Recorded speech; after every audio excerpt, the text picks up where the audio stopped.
man. Detroit versus everybody, man. Detroit, we rep the hardest, man. We gain the hardest. You know what it is, man. Detroit, CJ, holla at your boy when we get home. Got our official sponsor, Greenwood Stock Trading. If you want to learn how to make some passive income, some extra money, so you can invest in your future and your kids' future, give them a call for a free 10-minute consultation, 281-760-3170. Go get to the bag. All right, man. Edgar Berlanga calls Jaime Munguía a one-dimensional fighter. Let's talk about it. Thumbs up the video, share the video, subscribe to the channel. Power went back out Friday, so this time I got to get room to get that. Bear with me how the video's coming. I mostly got Saturday done. I just didn't get a chance to put the timer on them yet, so I'm getting back to the house. I can do all that while I'm getting the dogs situated. But yeah, I mean, he said to a group of reporters that he hadn't got the opportunity to show all of his skill set just yet. And first and foremost, I was just thinking, like, versus Steve Rose, it was a time to show your skill set. It was time to show your skill set then. So, I mean, why didn't you show everything you can do? If that's the case, you still would have been with Top Rank. Let's keep it real. He still would have been with Top Rank if he showed all his skill set and all the skills that he truly had. They wouldn't have no problem. They wouldn't have any problem match you versus top opposition. It wouldn't be no issue.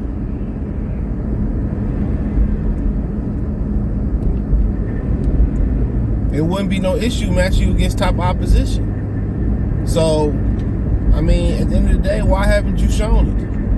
Is it that, you just felt like you can knock these guys out and you were just hell-bent on fighting, a one-dimensional way yourself? Can you show movement? Can you move your head? Can you get in and out? Can you set up shots? You have not shown the ability to do so. Maybe it's just his mindset. Maybe he can do some of those things and feint and move his head and get off the line, get in and out, and, get his combination, set his shots up with the jab and so on. Maybe he can do those things.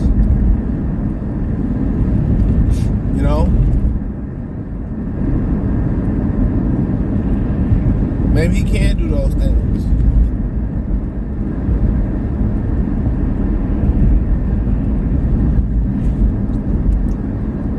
But he hasn't shown them. So you turn around and say Munguía, one-dimensional fighter. He don't move his head, his footwork, is not good. You know what I'm saying? He's a one-dimensional fighter, and he come fight me, somebody who could punch. He said he'd be in some trouble. And everybody read that comment, they like, bro, that's you. Munguía got more movement than you. Munguía moved his head off the line better than you. Munguía got different dimensions, more dimensions than you. I mean, it's like he straight up just described himself. That's pretty much what he did. It's like he straight up described himself. That was crazy to me. It's like he straight up described himself.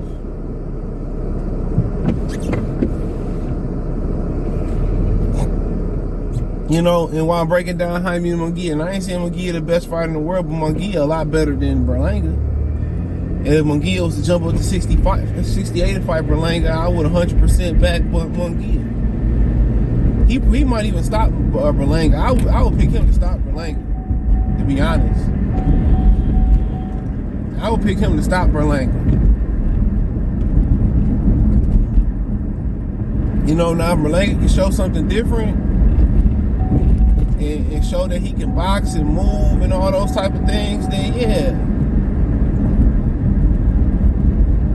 Then maybe we having a different conversation now.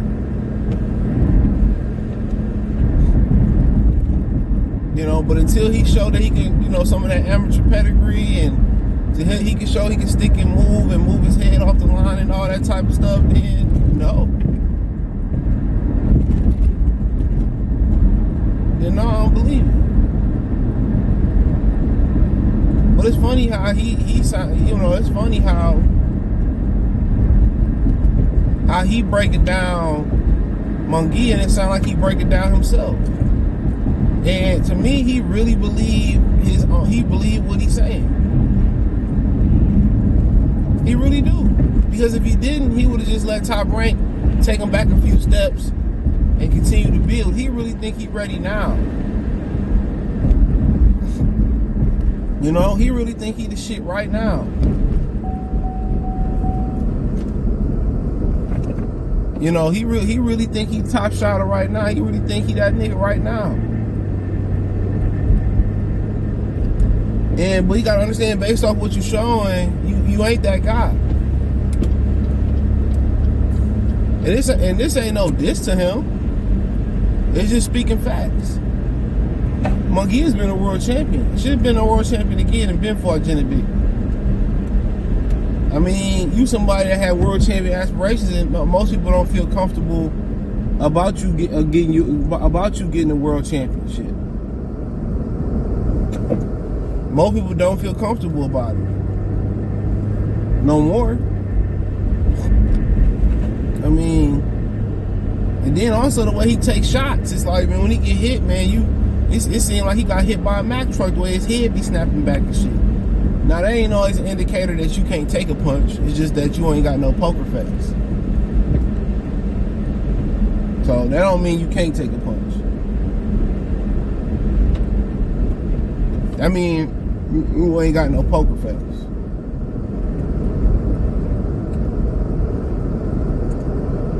Damn, I should get over.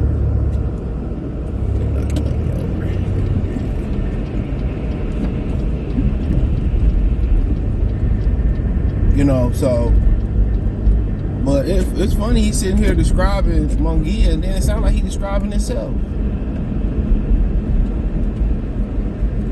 That's what's funny to me. But if they did fight, I'd take Munguía. I might even take Munguía if they say Munguía, you only can make 160 and Berlanga can make 60. I still take Munguía. That's how I feel. So, but like I said, if he didn't believe the shit that he was saying, you know, if he didn't believe it, bro, he wouldn't have went over the Matchroom.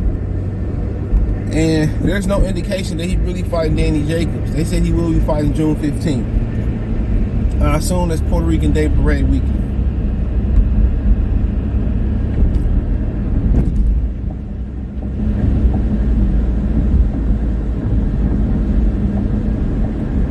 I assume. So, but you know, at the end of the day, you wish the best for the kid. But I don't think he's gonna have much success. They gonna put him on the fast track. I think that he's gonna get stopped real quick. And I don't think Danny Jacobs is a good fight neither. I think Danny Jacobs will beat him.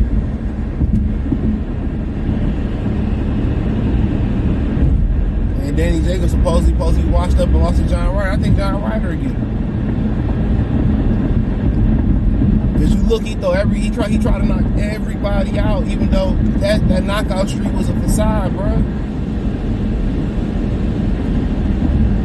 They wanted to make you look better than what you were and hype you up, and then you fell in love with the power. And now it's time to switch it up, set shit up so you can get knockouts, so you get guys respect, and you don't know how to do it, or you done fell in love with knocking people out. Even your corner you have 4 people in your corner one of your last fights, and you wasn't listening to none of them guys in the corner, bro. He don't listen.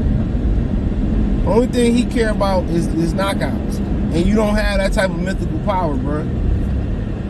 It was just the level of opponents that make you look like guys in it.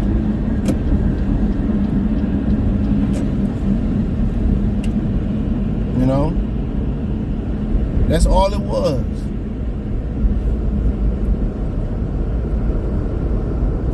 That's all it was. So, I mean, but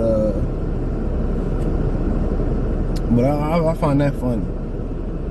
and you get a sneak peek into these fighters really believe the shit that they be saying, bro. These fighters really be believing the shit they be saying. They do. They really be believing their own hype.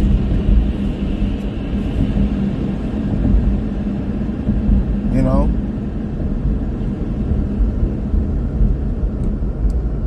They really be believing their own hype, bro. And Eddie Hearn, you know, really gonna throw him to the deep end. I hope it make financial sense for them. He gonna get in there with a Euro tune-up, and the Euro tune-up gonna beat him. They gonna make sure he win. And you think about it's a bidding war with Berlanga, like for what? Because he Puerto Rican. That lets you know where their mindset at boxing is. It's quick money. It's quick money. They value everything in boxing but the black man and the black woman. I keep telling y'all that. If they could, they wouldn't let black people box. They wouldn't even let them in the game. It's a bidding war with Berlanga, bro. I don't give a fuck if it started off at $1. You look at Berlanga, bro. I seen local fighters better than Berlanga. Right now, they can whoop his ass. My boy from Detroit can whoop him right now, bro. But it is what it is. Let me know what you girls and guys think. Thumbs up the video, share the video, subscribe to the channel, that subscribe button, hit all notifications. Increase your chance, get notifications. We go live and drop video. Hit that bell icon. Hit the link tree. Find me on Twitch, Twitter, Instagram, Spotify, Anchor, Cash App, Venmo, PayPal, Apple Podcasts, Google Podcasts, the whole 9. Hit my link tree. Everything there's the first in the description. Peace.